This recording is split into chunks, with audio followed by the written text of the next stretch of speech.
so bad. Where did it all start for you, man? How did you jump into music, man? Where you grew up, for one? You know, my name Lyrik, and you know, my stomping grounds Gage Park, Southside, born and raised. That's where I'm from. I've been doing music. I'm 24. I'm 25. I know, right? I'm finna be 25 in 2 months. For sure. I got 1 month. Damn it. Oh my God. Nah, I've been thinking about my birthday next month. For sure. I'm finna be 25. I'm 24, but I've been doing music professionally since I was 14. That's when I first started recording music. Even before that, I told myself I wanted to do music. Like, I was like 9 years old telling myself I wanted to rap. I was watching the OGs, you know, I'm listening to my older brother blast music throughout the house. Pac, Biggie, MC8, Redman, Method Man, Twista, Jeezy, all these different people, you know what I'm saying? But I also grew up in a household full of R&B because I grew up around women too. So like Mary J. Blige, these different R&B singers, Do or Die. I'm listening to all these different music artists and I'm just getting inspired to make music that ultimately is about telling your story, you know what I'm saying? And I just like, I want to tell my story too. I was watching an artist like Chris Brown though, that really made me say, all right, I'm gonna actually do it, because I was watching his videos. I'm like, I want to be in music videos. I can't dance and I can't sing at the time. All right. But at the time I knew I was confident in rapping. So I was like, you know what, let me jump into rapping. I started trying to write at like 11, 12 years old. About 14, I'm end up in the studio with my twin brother. And then ever since, shout out to my twin brother, Prince Q.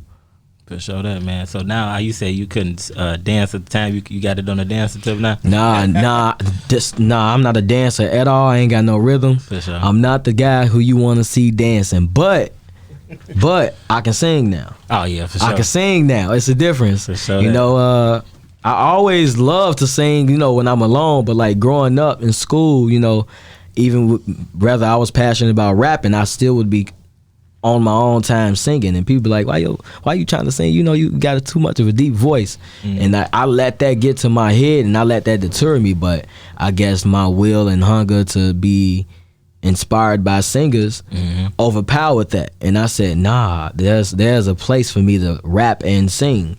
For sure. And so I'm here today, and if you listen to the music, you'll understand where I'm coming from. For sure, found your blend. Now, you say you got a twin brother. I know that's instant chemistry, and that's a dope thing to have a twin brother and y'all both locking in on the same thing. Yes, sir. Yes, sir. You know, he actually on my new album, 4 Way Vision, out now. Prince Q, man, yeah, the chemistry is just there.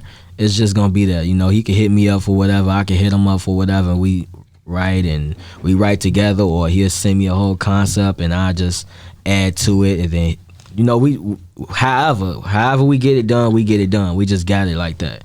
For sure. You say you started professionally at 14 because I'm assuming you saw him making his moves.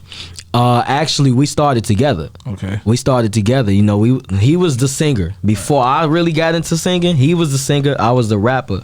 And everybody knew us as the rapper and singer brothers. And like our barber, we shared the same barber, of course, and it's like he knew we do music. We ain't never recorded though. He knew a neighborhood engineer and he produced music. He like, look, I'll get y'all in the studio. I could possibly get y'all a record deal. It ain't go that far, but you know, it took us into recording a few songs with, shout out to Wiz on the beat. You know, he was a producer. The guy who we was working with at 14 years old, you know, first time in the studio, we ain't pay a dime for those first few sessions. I ain't know where the money was coming from. We was sitting in the sessions writing songs, you know, to different beats he done made. Like I say, we ain't know where this money was coming from. We just was assigned to do the music. Right. Because somebody believed in us. Was it overwhelming stepping in that booth for the first time? A little bit, because we didn't have anything written. But I mean, it was my brother, so we had the goal to just go in there and figure it out. That was the thing. We just had the mentality of just figuring it out. And we had, at the end of the day, it was so many people around us hyping us up, like grown people. So that was just what it was, and we just ran with it. All right, you're from the city, so where exactly from the city are you from? Gage Park. Okay. Gage Park. That's my stomping grounds. Everybody that know me, they know that's where I'm from. After 16, I moved and, you know, maneuvered around throughout the south and east side of Chicago. But Gage Park, that's where I'm from. What was your experience like growing up in the city? Man, just regular day-to-day life, just being a passionate kid from the south side of Chicago. I grew up in Gage Park, so it's split in half between the Hispanics and the black people. Yeah. Me personally, I stayed on the Hispanic side. I'd have to cross over to the black side where all my friends were. You know what I'm saying? The basketball court, the field house, the park and everything. That was what it was like for me. Grew up in a single mother household with me and my 8 siblings. I'm pretty much one of the youngest. Is 8 of us, 4 boys, 4 girls, and bunch of violence around. Neighborhood violence, gang violence. Growing up around that, I always stayed out of that though. I grew up around a lot of people who gang bang and was doing the drugs and stuff like that, but I stayed out of that. I ain't want no parts of that because I was watching from afar. I was like, nah, this ain't what it is. I like to say, man, even if you not in the gang in Chicago, you feel me? You somehow affiliated with somebody. It's real. You feel me? It's for real. So how was you able to, navigate through that, and come out where you are right now? Man, I done had so many run-ins, like just growing up, especially because, like I say, I grew up on the Hispanic side of Gage Park. Mm-hmm. So them Latin kings over there, they get busy on black people. Regardless. Yeah, just they think you a GD just cause. Yeah. Just cause. And like, man, I remember they didn't got down on me and jumped me at 13. Yeah, it's ugly. I'm talking about crazy. I end up in the hospital and all that type of stuff because they didn't got down crazy, thought I was a GD. And that was one lesson. That was one scenario that really like, damn, they'll really do that to you. You better stay out the way. You better realize you can get touched. Like, you ain't gotta be nothing. If they look at you and they think you a target, they ain't gotta know you from a can of paint. May have never seen you before, or at least to my knowledge, they've never seen me before, or maybe seen me associated with somebody or anything. But them approaching me and thinking I'm a GD. You just got to be careful, because one thing I can say and I took accountable for was just me moving like I can't get touched. Me being young and just, I ain't in no gang. Yeah. I ain't gonna get touched. Just me being stubborn and in my head not realizing you can really get touched. Mm-hmm.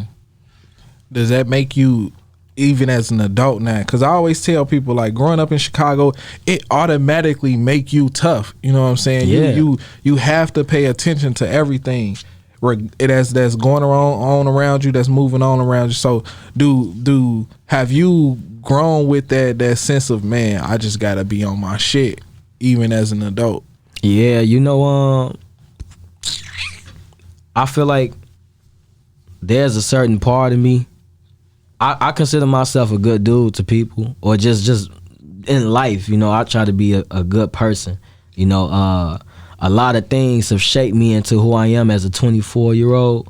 My experiences, run-ins with gangs, getting into fights when I'm young, or just different things, or just whatever it is. Growing up around, seeing a bunch of violence, hearing about people getting shot and killed and stuff like that.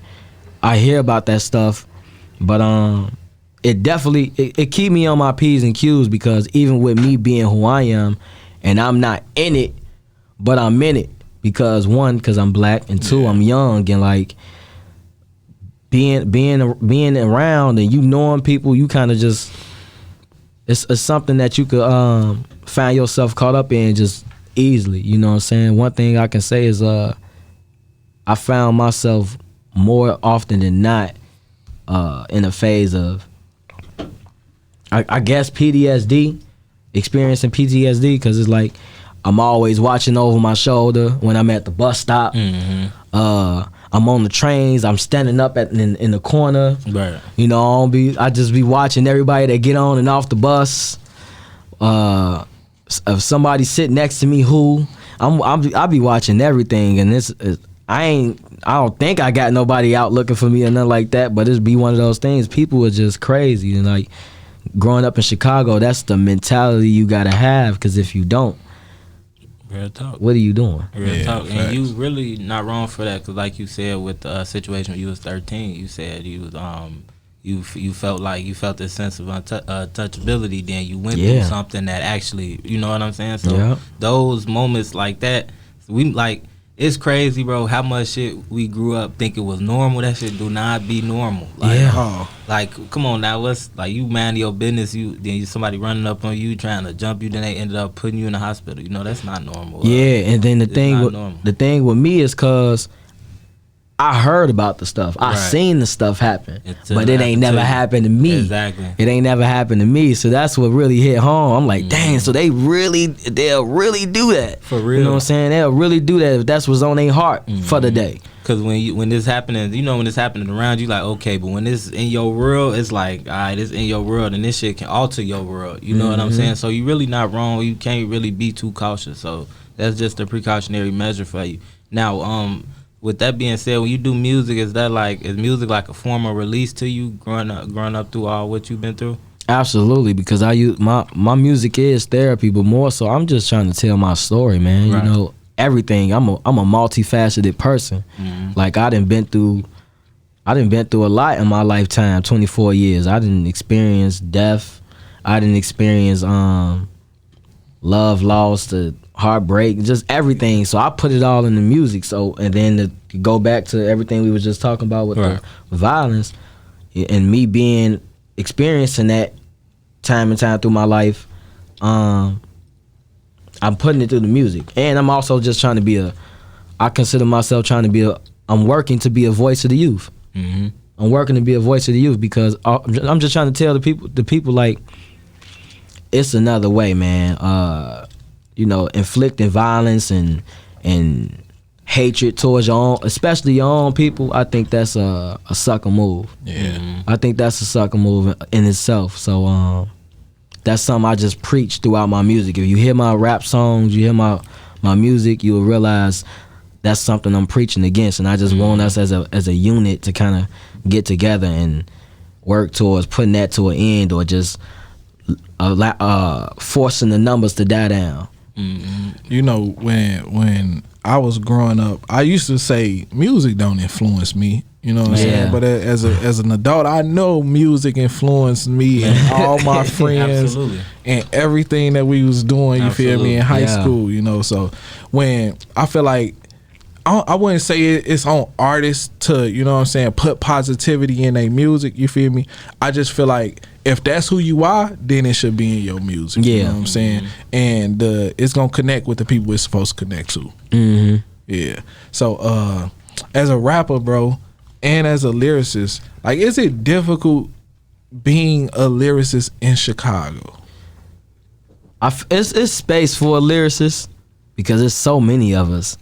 But I just talked about this on a platform. I just feel like the drill culture is overshadowing the ultimate talent in Chicago. You know, out of state, people think Chicago, oh man, I wonder what's the next drill rapper. It's real storytellers out here outside of people talking about ripping people's necks off and shooting people, busting them in their brains with a AR. You know, it's just facts. That it's more to the Chicago scene than that. It's real live rappers who spend their day and night putting their lifeline stories through lyrics and actually catering to the craft, and they really show love to the art of hip hop. But I feel like Chicago scene get overshadowed with drill, and nothing's wrong with drill because it's a platform for that. But I just feel like it's more than the drill, and drill shouldn't be the number one thing. That's all I'm saying.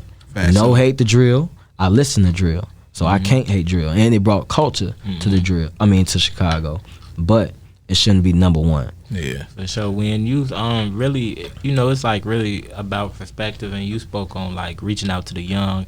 And one thing that, you know, a lot of people needed a long time ago, and especially growing up in these inner city communities, they needed a perspective.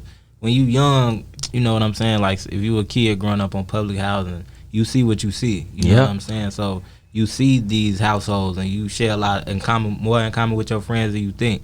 you see these households where you know, it's just a mother raising children, or fathers in jail, or fathers abandoned families, things like that. You see what's on the corner up the street from you. You know what I'm saying? You see what goes on at the front street liquor stores, all that. So when you add this music behind it, you talking what you see. You know what I'm talking about? And then Chicago was the epicenter for like a new youth movement. You know, we was really just going off what we seen. You know what I'm saying? That's why it's important for when you get up out of that, or if you know you was an artist who was one of the ones who ushered in a new era of starting this, you get up out of that and you tell the youth, like, you know, you see the light now.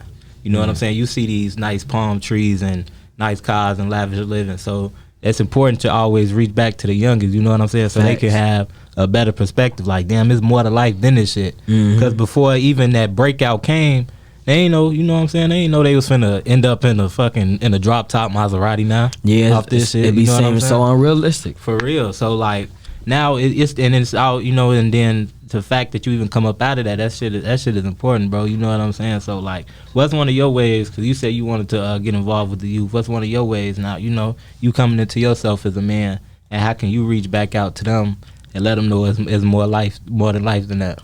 I think first is just leading by example. You can't preach nothing that you ain't doing. That's first things first. Second of all, although I be seeing sometimes it kind of these new youngest, man, they'll kill you before anybody, man.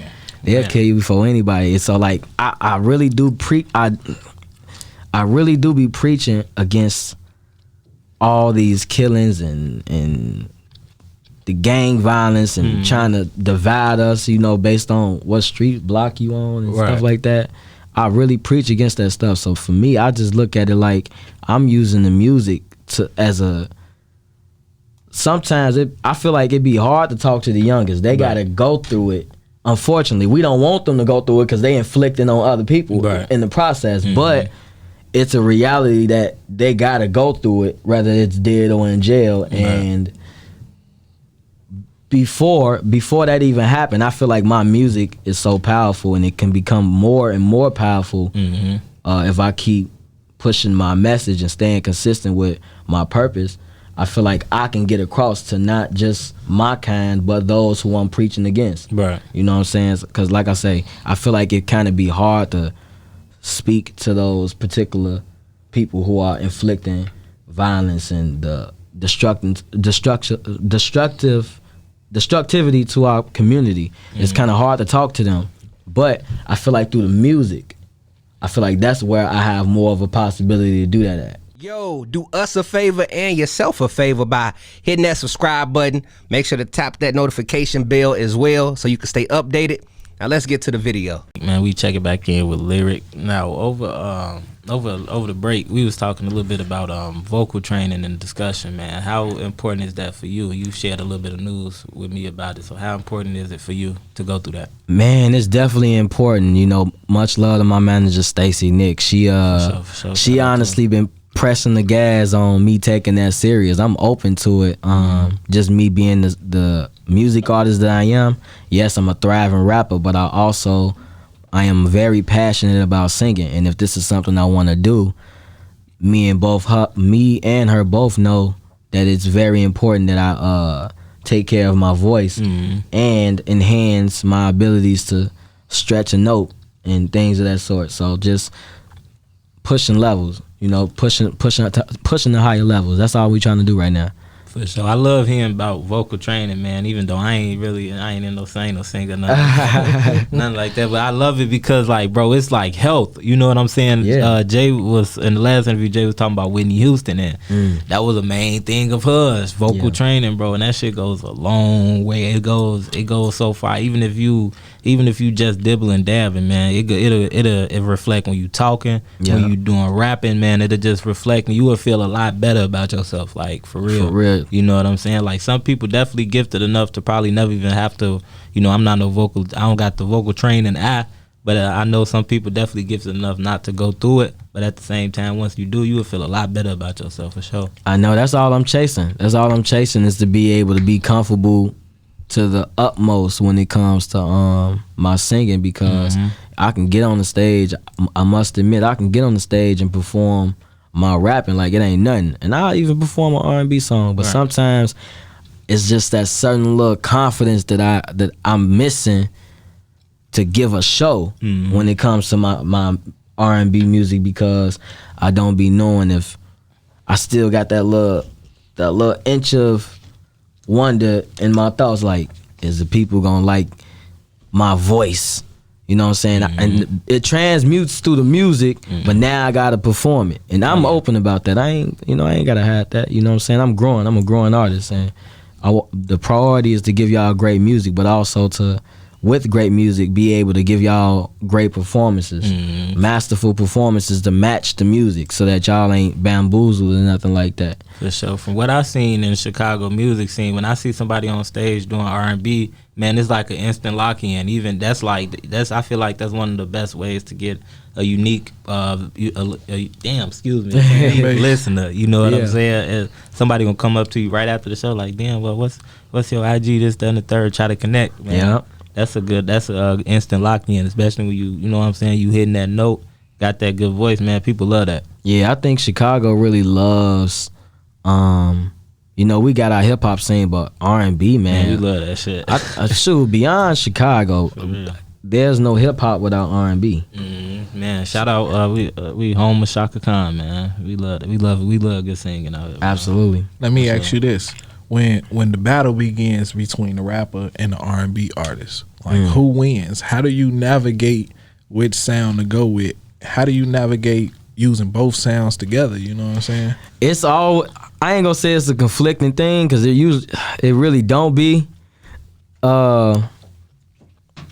It depend on the beat. Like, it depend on the beat and how the beat make me feel. I might just, I'm gonna bar it out, and I might make a hook afterwards or whatever. I know I'm gonna make a singing song, because this beat needs my vocals, and I can't really rap on it, so I'm gonna sing it. Or I do both. Like, I probably melody sing, or I'll really take it there and sing, or I'll be rapping on the verse, and then I either again melody sing or really sing on the hook, and then do some talking, or I'll just melody it out throughout the outro or the intro. It depends on how the beat make me feel. Do you ever listen? The message. Do you ever listen back to your music and be shocked at how you sound? Sometimes I do. It's certain songs I be thinking like, wow, I really did that. I really put that together. Writing the song is one thing, because I'm confident in that. Right. And even when, even with my voice being in question to myself sometimes, I just be confident in the writing. But when it's time for me to lay it down, record the music, it's songs, even on the new album, I be like, wow, I really put that together. I really took my time with that. And imagine some of these songs, I done been in the studio probably like 7 times just to re-record it, between different engineers, the same engineer 3 times, because the audio ain't hitting. I didn't sing a certain note right. The first verse was great, but the second verse was fluky. Just different things. So I take it that serious. Like, I ain't settling for nothing. Is it kind of difficult being that person when it comes to your music, being so picky with it? Like, bro, I know I could do this better. You feel me? Or does that make it a little bit where you are perfecting your craft and perfecting your sound? Definitely perfecting my craft and perfecting my sound. But sometimes I question, like, dang, I wish I knew what I knew before the first session. Yeah. In a timely manner that I would have liked, so that I wouldn't have to spend so much money on sessions on one song. Because my goal always is to lock in on a song or two, get however many hours I need for that, and be done. I like to be done and know I'm done. I don't like to have to go back and have so many different versions of a song in my phone. I don't be liking that. But in the end, it all turned out the way it should, because me and my manager, we make sure of that. So. For sure. With your manager, how do y'all, you know what I'm saying, how do y'all stay keeping y'all groove going, like? She hold me accountable, and that's what she there for, Rule number 1. She hold me accountable, she tell me what I need to hear, but it's for the better good,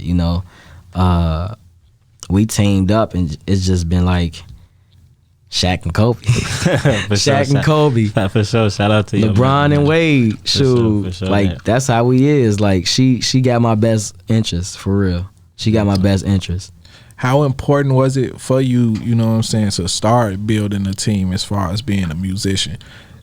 I've always wanted a team, but I've always wanted a manager. But before I locked in with Stacy, it was one of those things where I was kind of watching other people with they managers and they teams. Like, they got a team, not one person. They got a team. Right.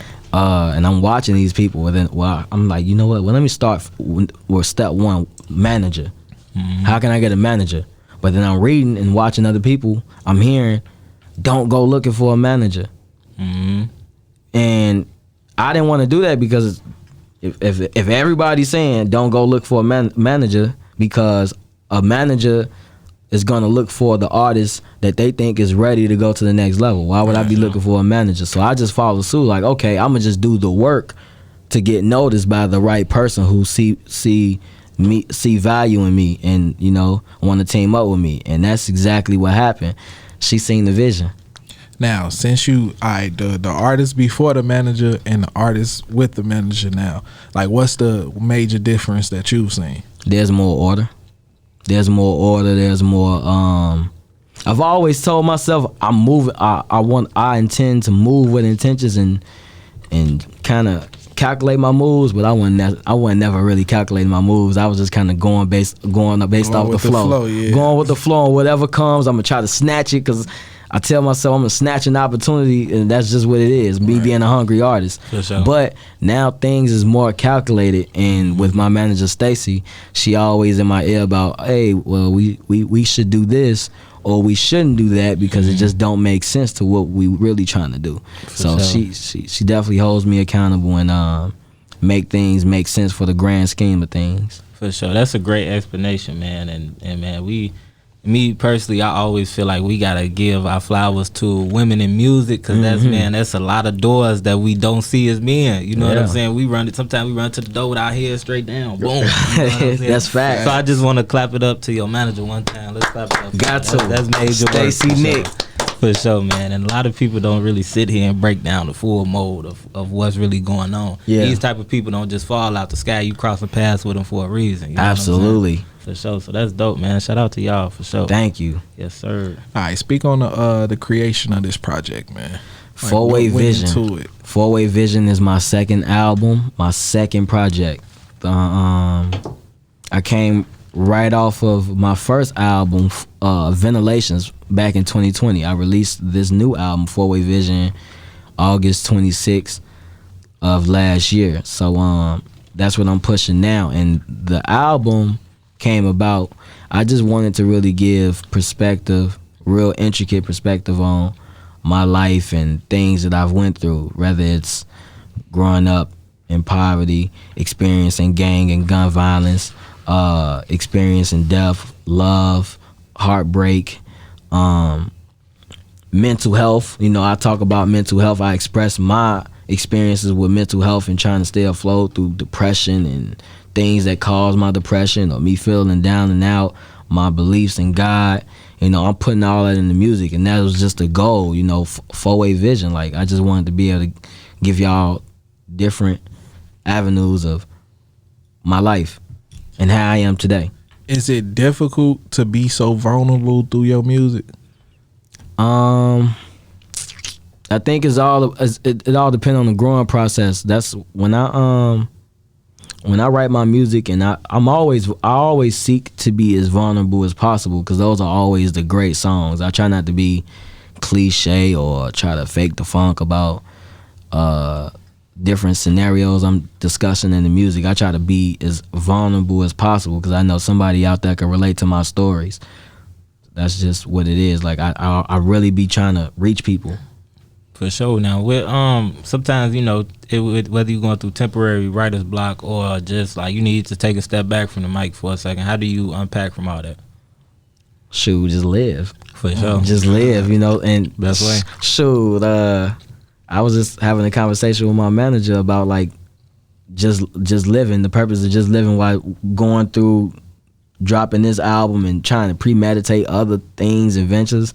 You gotta live a little, but then you can be able to, your creative juices will spark, and there will be more things to talk about. And I done gave the world a 23 track album, you know, and every track on the album, I confidently, you know, I feel like it's a gem. I feel like it's a gem. It's a story in there about my life. So I really just want people to listen to the album, 4-Way Vision. It's a lot to unpack. It's a lot to unpack. For sure. Now, what's your major confidence in dropping, you know, a 23? It sounds like you really betting on all 23 tracks. So what's your major confidence behind, you know what I'm saying, pushing something out that like that? You know, it's more like shorter albums nowadays. Because I grew up on full bodies of work. Man. And like I grew up buying a CD from Target of my favorite rapper for $23, and it was at least 18, 15 to 18, 20 songs, right. And like you knew you was gonna listen to the whole thing front to back. Nowadays, people just like, oh, I ain't listen to that. You gotta give me some time. I'll give you four. Like, so me, I was betting on myself. Like, you know what? Nah, man, I got so much to talk about. Y'all not finna limit me to no 12 songs. Exactly. Who y'all think I am? Like, it's so much to me. Like, I'm a rapper and a singer. How much do you realize how much there is to talk about? Exactly. For a multifaceted person like myself, it's so much to talk about. I'm not making no 12 track album. I'm just not doing it. So I settled in, like, yeah, it was really gonna be 24. It was one song that got cut, and that was because my manager didn't think it was album worthy, like, at all. So that was the only reason. But it was gonna be 24 because that's just how much I was betting on myself. Right. But it's 23, so I was just confident, like, man, I want to give people bodies of work. And my last track was 11 songs, and I just wasn't satisfied because I didn't give everything I knew I wanted to give. So that's why I made it a priority to do that with 4-Way Vision. Now, dropping 23 songs, bro. Yeah. I can't see you getting green lit for another project anytime soon. You feel me? So does that go into the thought process like, man, we dropping 23 songs, we gonna actually push this project until we can't push it anymore? Yeah, that is definitely the mindset. It's so much in store and in plans between me and my manager that we discussing. Rather it's tour shows, so many different things we want to get into with hopping on different platforms. Of course, our interview, media run. There's so many things we want to do to push the album because it's 23 tracks and we trying to give every song its just due. Music videos, so many music videos the world got looking forward to. We definitely want to push the album like until you can't no more. But you know, then eventually I'm sure it's gonna come a point where I'm like, all right, ready for the next album. But I guarantee you I got the album concept now. So it's just like I'm always working. So even if we trying to push the album, you know, we know this is a 23 track album, I'm always working and coming up with new concepts to more projects, and I'm always thinking 10 steps ahead. Definitely gotta have 100 tracks, you know, just sitting around. Nah, I ain't gonna lie, I ain't got 100 now, but I'm definitely working. All right, let me ask you this, my favorite question right here. If you can go back and give your younger self any advice, what would it be? My younger self, young Lyrik. What would it be? It would probably be. There's so many things I learned in the game. One thing I'd probably tell myself is just, wow, I'm trying to think. Hold on. Yeah. Because there's so many things I've experienced, and I'm trying to just chop it down to one thing. Never let nobody tell you no. Like if whatever you want to do, as like the younger Lyrik, I would tell young Lyrik, if he want to rap and sing and go after a career and really be successful, don't let nobody tell you no in the process, regardless of what it is you doing in the process. Don't let nobody tell you no. One door closes, two more open. You know, it's funny. I had recently seen Kanye. He broke it down in a way that I can't break it down right now. But he said, just think of a kid jumping on a coffee table, and you tell that kid no. You feel me? You breaking that kid imagination to what that coffee table was, and it restricts them from doing something else just because you told them no. Yeah. Like you telling them no from an adult perspective, they enjoying this from a kid's perspective. So it's two different things. You know what I'm saying? So that just popped in my head when you said, you know, don't accept no. Absolutely, because that's real. That's a real scenario too. Because the kid, his imagination is telling him, "I'm trying to jump on this coffee table for a different reason. It's not to break the table, Facts. but it's for something different." But the parent don't know that. Yeah. And you know, that's just how it worked. But you know, definitely, that's just what I tell myself as a young Lyrik, telling myself I want to do music. So. All right, before we get out of here, tell the people how they can get in tune with you, stay in tune with you, find everything you got going on. Y'all can get in tune with me by checking out the new album 4-Way Vision on all platforms. It will be physical copies soon. We working on it. it. It's been in demand, so I even bring a copy up here just because y'all seem like family, man. The energy is amazing. When I do get that album, all platforms. Y'all can stay tapped in with my shows, other interviews, and music videos coming soon. A lot of them. A lot of music videos. Stay tuned because we filming movies. We filming real live movies. Heard. It's when they get real cinematic around here. Yes, sir.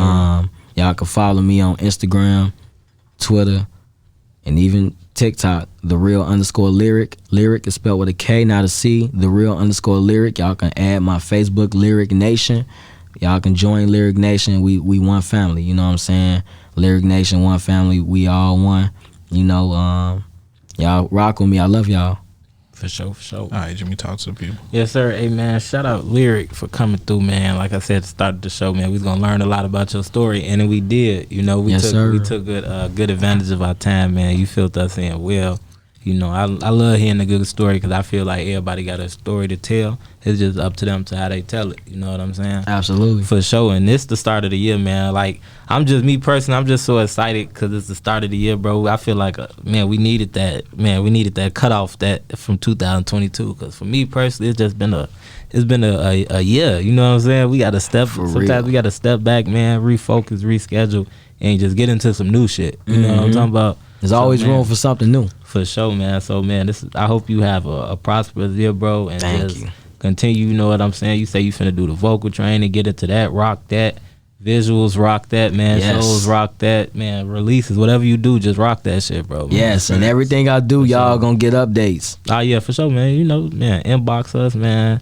Follow us, inbox us, man. You can always submit to the site, submit to the station. We got these things open to help artists. You know what I'm saying? We got so many avenues to help artists. As soon as you tap in, go to iLLANOiZE.co, you gonna see like, damn, they got so much shit that can help somebody like me. But we do, man. So, man, as long as you tapped in with us, bro, we definitely see what you got going on. Once we follow you, we'll see that shit and support it too. That is how we roll. Much love, man. I appreciate that. I appreciate y'all for having me. Real talk. Oh yeah, no doubt, bro. For sure.